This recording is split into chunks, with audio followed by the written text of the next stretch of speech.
Hi, Joe Peprocki from Loyola Press for Pop-Up Catechesis. So before I sit down to play my guitar, I have to make sure that the strings are in tune with one another. If not, the sound can be somewhat discordant. However, when we properly tune, the strings are in harmony with one another, and the resulting sound is pleasing to the ears. We human beings are called to live in harmony with one another. Unfortunately, we continue to experience far too much disharmony, especially when it comes to race relations.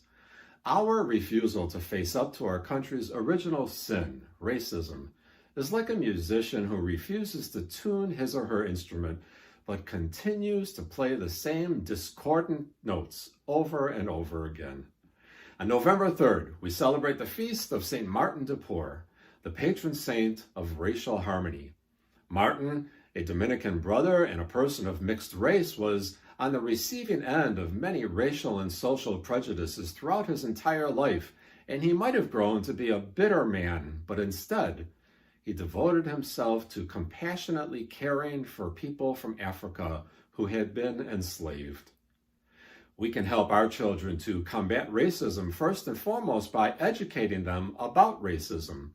As a family, watch movies and read books that will help educate you and your children about the realities of racial injustice.